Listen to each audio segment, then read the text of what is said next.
Semeou Isaac naquela mesma terra e colheu naquele mesmo ano 100 medidas, porque o Senhor, diga, o Senhor o abençoava. De forma que engrandeceu-se o varão e ia se engrandecendo, até que se tornou o quê? Muito grande. E tinha possessão de ovelhas, possessão de vacas, e tinha muita gente de serviço, de maneira que os filisteus o invejavam. E todos os poços que os servos de seu pai tinham cavado nos dias de Abraão, seu pai, o que aconteceu? Os filisteus entulharam. Diga mais forte: os filisteus. Disse também Abimeleque a Isaac: aparta-te de nós, porque muito mais poderoso te tens feito do que nós. Então Isaac foi-se dali e fez o seu assento no vale de Gerar e habitou ali. E tornou Isaac, e o que ele fez? Olha para alguém que está do seu lado e diga: vamos cavar os poços. E cavou os poços de água, o mesmo poço que cavaram nos dias de Abraão, seu pai, e que os filisteus fizeram o que mesmo? Taparam depois da morte de Abraão, e chamou-os pelos nomes que os chamaram seu pai. Cavaram, pois, os servos de Isaac naquele vale, e acharam ali um poço de águas vivas. E os pastores de Gerar confiaram com os pastores de Isaac, dizendo: esta água é nossa. Por isso chamou o nome daquele poço, qual o nome? Ezeque, porque contenderam com ele. Então cavaram outro poço, diga, outro poço. E então confiaram sobre ele, por isso chamou o seu nome Sitina. Partiu dali e fez o quê? Cavou outro poço. Não confiaram sobre ele, por isso chamou o seu nome Reobote, e disse: porque agora nos alargou o Senhor e crescemos nesta terra. Amém. Podeis assentar em nome de Jesus. Amados, esta palavra é de uma revelação muito profunda. É uma palavra que Deus fala conosco hoje, como se fosse esta palavra para hoje. É uma palavra tão atual, tão presente para nós. Observe que a primeira revelação que temos nesta palavra é que Isaac enfrentou uma crise, uma dificuldade. E todos nós enfrentamos crises, enfrentamos dificuldades. Mas em meio a essa crise, a essa dificuldade, Isaac acreditou naquilo que nós chamamos lei da semeadura. Eu sempre digo: se não gosta do que você está colhendo, olhe para trás e veja o que você tem semeado. Quando nós aceitamos Jesus, a graça de Deus não cancela a colheita da nossa semeadura. Mas Isaac fez uma semeadura certa, e quando ele começou a semear, o que aconteceu? Deus começou a abençoar. E quando ele semeou uma semente, a bênção de Deus foi tão grande na vida dele, que ele colheu 100 vezes mais. Se você quer colher, qual o segredo de uma colheita abençoada? Diga comigo: semear. Semear é uma atitude de fé, também é uma atitude de pessoas agressivas e violentas. Eu me lembro, quando criança, eu ajudava meus pais, meus avós em algumas semeaduras. E naquela época era aquele sistema bem tradicional: cavava um buraco, né? Jogava a semente, com o pé empurrava a terra, pisava em cima. Imagine você pegar uma semente viva, abrir um buraco, colocar na terra, enterrar, pisar em cima. Que crueldade, né?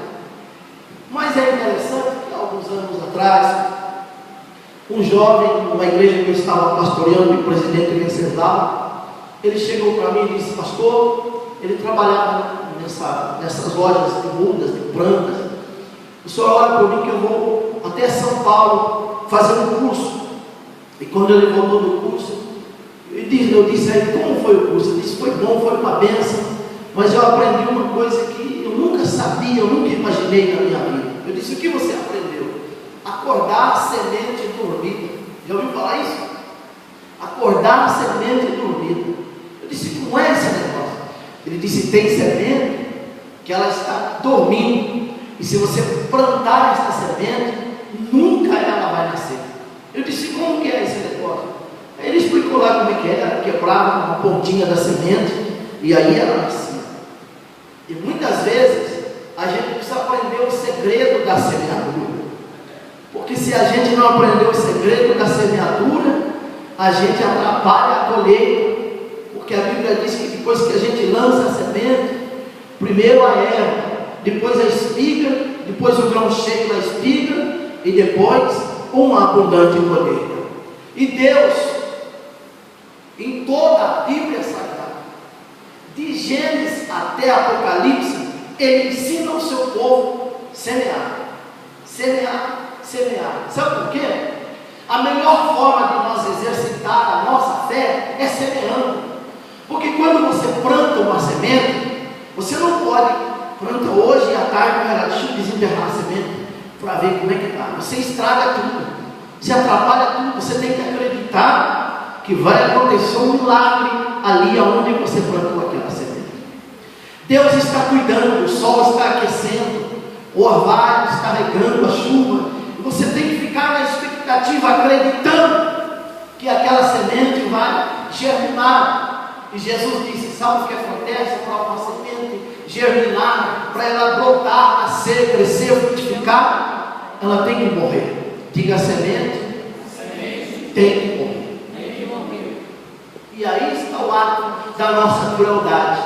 Nós provocamos a morte desta semente, e Deus provoca o milagre da nossa semeadura. Por esta razão que muitas pessoas estão na igreja vivendo apenas um sentimento, ou é que se podemos chamar de fé, entre aspas, uma fé religiosa, e vem para a igreja, canta tanto tempo na igreja, aí ele acha que tem que mudar de igreja, e nunca ele colhe nada, porque ele não provoca o milagre. E Deus, em toda a Bíblia, Ele nos ensina que nós devemos provocar um milagre, acreditando que este milagre pode acontecer. E todas as vezes que nós precisarmos de um milagre, Deus não pede coisas fáceis, Deus pede coisas difíceis. Mas não é sobre isso que eu quero falar esta noite. Eu quero falar com vocês que ninguém mais do que Deus está interessado no teu milagre, na tua bênção, na tua vitória, no milagre da tua casa, da tua família, do teu filho, do teu casamento, saúde, ministério, finanças, enfim, tudo que envolve a vida humana, a vida cotidiana. Mas quando nós provocamos o milagre, e o milagre começa a acontecer, e Deus começa a nos abençoar, como aconteceu aqui. Deus abençoou ele, porque ele semeou, porque ele acreditou, e Deus engrandeceu ele, e ele se tornou um grande. Quando se media a riqueza de um homem pelo número de empregados, ele tinha praticamente o maior número de gente que trabalhava para ele. E quando isso aconteceu, quando ele se tornou um grande empresário, quando ele estava vivendo o auge das bênçãos de Deus, os filisteus ficaram com inveja. E a inveja, a Bíblia diz que a inveja é uma sabedoria terrena, animal e diabólica. E a inveja está presente em todos os âmbitos da sociedade. Infelizmente, até dentro de muitas igrejas. Graças a Deus aqui não, em nome de Jesus. Mas tem gente que tem inveja do seu ministério, tem inveja porque você canta, tem inveja porque você toca, tem inveja porque você prega, tem inveja porque aonde você põe a mão funciona, aonde você chega, acontece, Deus abençoa, Deus prospera, a obra cresce. É assim. E os filisteus ficaram por aqui com inveja, porque o Senhor os abençoava. Muitas vezes nós queremos ser abençoados e a gente não põe na balança que a bênção de Deus na nossa vida vai desencadear uma reação à nossa volta dos invejosos. E muitas vezes esses invejosos podem estar mais perto do que nós imaginamos. E muitas vezes esses invejosos, eles tornam-se agentes de Satanás, instrumentos do diabo para atrapalhar a nossa bênção, para atrapalhar a nossa vitória. Diga misericórdia. E com muita inveja, como é que pode? O homem cresceu, o homem está rico, o homem está, segundo o que nós lemos aqui, mais poderoso do que nós. O homem agora está por cima. O que a gente vai fazer? E como a riqueza daquele homem de Isaac era gado, a maior riqueza dele era gado, o que ele precisava? Água. Em Juízes, a gente lê um texto de uma moça que o pai dela deu uma fazenda para ela. E aí sabe o que aconteceu? A fazenda não tinha água. Então ela chamou o pai e disse: pai, tem alguma coisa errada. Ele disse: o que, minha filha? Você está triste porque eu te dei uma grande fazenda? Sim, o Senhor me deu, mas eu quero que o Senhor me dê uma fazenda que tenha fontes, que tenha água, porque terra sem água é terra infrutífera, é terra, como diz, estéril. Então eu quero uma terra com água. Não adianta eu ter 1000 bois, não ter água para esses bois. Então o que aconteceu? Com inveja, os filisteus começaram a fazer, sabe o que? Entulhar os poços. E os poços de água, para dar água para aquele gado, estavam todos entulhados. E eu quero falar nesta noite sobre esses poços entulhados. Muitas vezes você não percebe que na hora que está na hora de você decolar, na hora de você crescer, na hora de você acreditar, na hora de você viver o milagre de Deus, aí o diabo começa. O diabo tem uma transportadora internacional, presente nas grandes metrópoles, nas pequenas cidades, na periferia, na zona rural, na área central. Pode morar na favela, em qualquer lugar. Essa transportadora do diabo, ela está presente, carregando entulho para entulhar os poços de muita gente. E muitas vezes você está na igreja e não percebe que o diabo está entulhando o poço da sua saúde, o poço do seu casamento, o poço do seu sonho, o poço do seu ministério, o poço da sua vida financeira, da vida sentimental, emocional, ministerial, espiritual, profissional e por aí afora. E você ora, e você clama, e você faz campanha, o pastor ora, o pastor unge, vai para a vigília e não acontece nada. E cada dia as coisas vão piorando mais.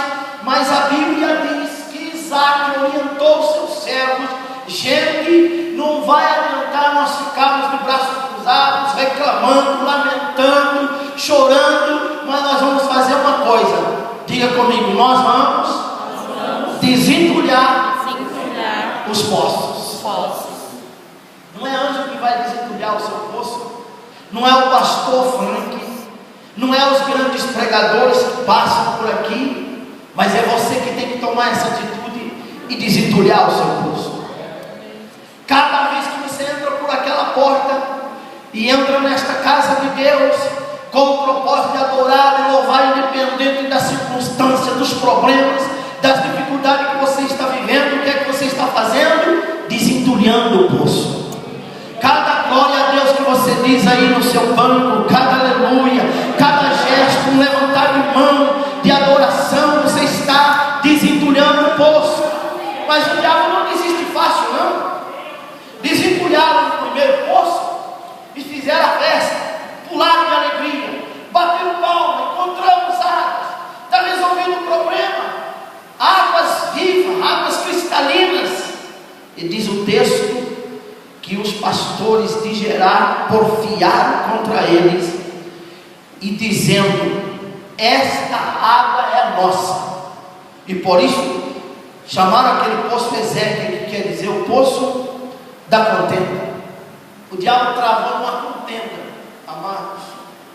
Eu sempre digo, quando a gente começa a caminhar na dimensão da bênção de Deus, quando você sobe um degrau e sente que você está mais perto de Deus, quando você percebe que Deus está agindo em seu favor, muitas vezes, em vez das coisas melhorar, pode até piorar um pouco, porque isso vai provocar uma reação do inferno, porque o diabo não quer o seu bem, ele não quer você em paz, ele não quer que você cresça, ele não quer que você prospere. O inimigo das nossas vidas, ele não dorme, 24 horas por dia ele está atentamente olhando ou acompanhando os nossos passos, ele está observando. Quando você esboça aquela alegria, ele quer logo entristecer, ele quer logo jogar um entulho da tristeza na sua alma, no seu espírito, ele quer impedir você de servir a Deus. Talvez você acorda de manhã com aquela alegria, hoje é domingo, eu vou para a escola dominical, eu vou para o culto à noite, hoje é Santa Ceia. O inimigo vai fazer de tudo para impedir você. Quantos crentes a gente tem observado? Ele consegue vir na igreja o mês todo, mas quando chega o dia da Santa Ceia, tem um problema que impede ele de vir na igreja. É o inimigo jogando entulho.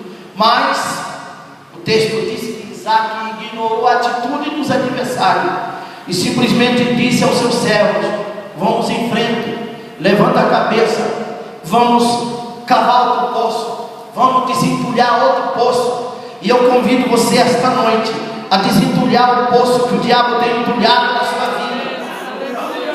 Sabe por quê? O diabo, eu disse que ele tem uma transportadora no mundo todo, mas os entulhos dele são muito limitados. E se você tomar posição diante de Deus, comece a desentulhar esse poço. Comece nesta noite a dar lugar ao Espírito Santo, para ele fazer de você um homem e uma mulher que não tem entulho que faça você parar, não tem entulho que faça você recuar. Amados, em minha trajetória ministerial, eu não imagino quantos entulhos eu precisei tirar da minha vida. Eu trabalho muito em obra e construção civil, e a obra fica mais difícil quando tem entulho, fica mais difícil. O livro de Neemias fala da restauração de Jerusalém, e ele recebe de Deus toda a estratégia, mas de repente a Bíblia diz que ele, com a sua equipe, montado no cavalo, lá vai ele acreditando, vai ele sonhando, vai ele com aquele sonho de ver tudo mudado, de remover a vergonha, a miséria, a pobreza, o choro e a tristeza do seu povo. Mas diz a Bíblia que de repente ele chega num lugar onde havia tanto entulho que era impossível passar até de cavalo, tanto entulho. Por isso, o livro de Neemias, ele revela que nós precisamos restaurar as nossas portas, e uma das portas a ser levantada e restaurada chama-se porta do monturo. É a porta onde você tem que estar atento a ela. Esta é a porta por onde eu vou tirar todo entulho da minha vida, todo lixo, toda sujeira, tudo que atrapalha, tudo que impede. Muitas vezes você é pego de surpresa com uma mensagem no celular, você é pego de surpresa com um telefonema, alguém vem para roubar a sua alegria, para roubar a sua tristeza, mas é nesta hora que você deve estar na igreja e levantar a mão e dizer glória a Deus, aleluia, bendito é o nome do Senhor, e cada aleluia, cada glória é um entulho que vai sendo tirado do seu poço. Glória a Deus, aleluia. Cavaram o segundo poço, e quando terminaram de cavar, chega a eles de novo: ei, esta água é nossa. E chamou-se Dina, que quer dizer o poço da inimizade. O inimigo chegou e disse: vocês não vão a lugar nenhum, vocês não vão conseguir, vocês têm que parar, vocês têm que desistir, não vai dar certo, não vai funcionar. Sabe o que Isaac fez? Gente, para frente, diga a alguém que está do seu lado, vamos cavar o poço. Cavar o terceiro poço. Talvez alguém dizia, mas meu Deus, já cavamos 1, 2. Até onde vai? Não vai acabar isso não? Essa luta não termina não. Esse problema não acaba não. Já fiz campanha, já fiz voto, pastor Frank, já fui no altar. Mas quando cavar o terceiro poço, olha o que diz a Bíblia: não porfiaram sobre ele. E por isso chama o nome daquele poço Reobote, que quer dizer o poço do alargamento.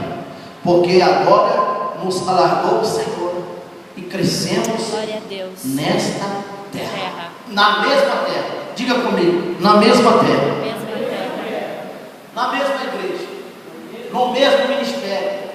Na mesma empresa. Na mesma cidade. No mesmo bairro.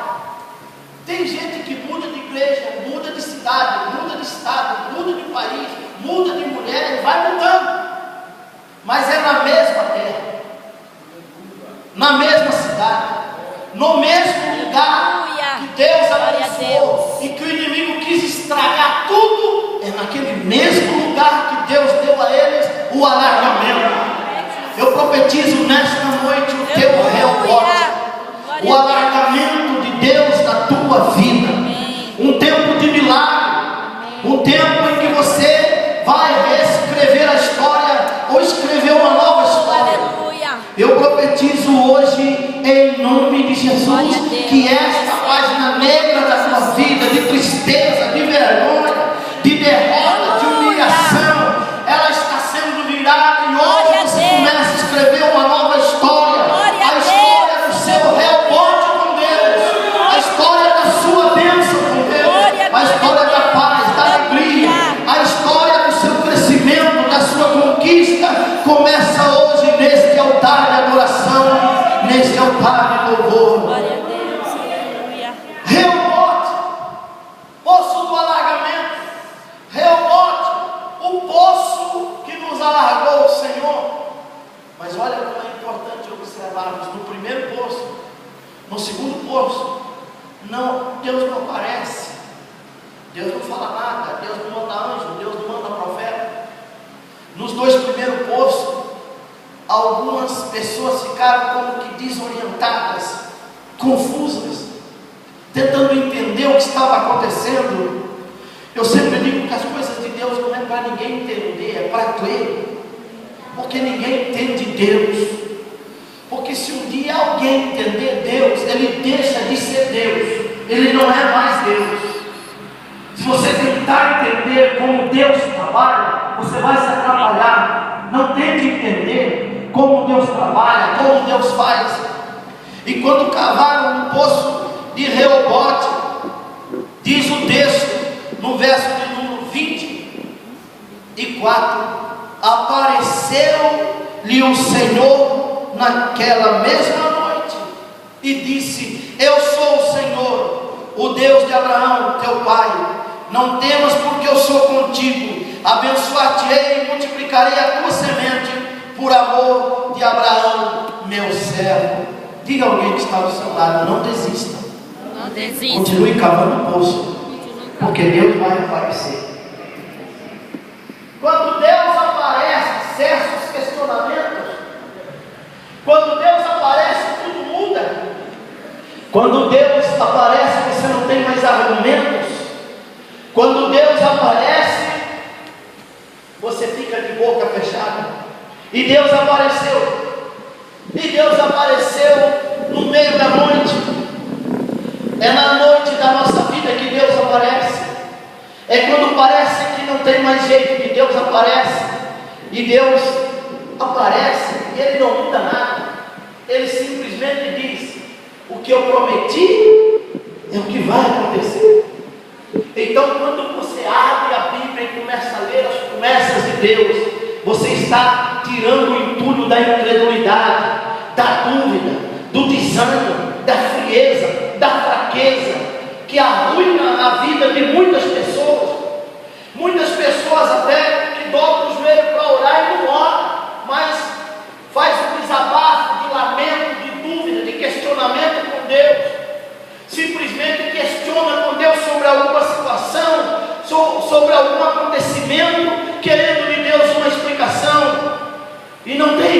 explicação. Deus não te deve nenhuma explicação. Por isso eu vim aqui esta noite para dizer a você, filho de Deus, filha de Deus, desentulhe o teu poço em nome de Jesus. Agora de manhã cante um hino. Tem um hino na aba cristã que diz: se o hino cantar que puderes nas horas de grandes aflições, então voará se quiserem até a celeste condição. Cante um hino, adore a Deus. Cante um hino que o céu se abre. Cante um hino que o inferno recua.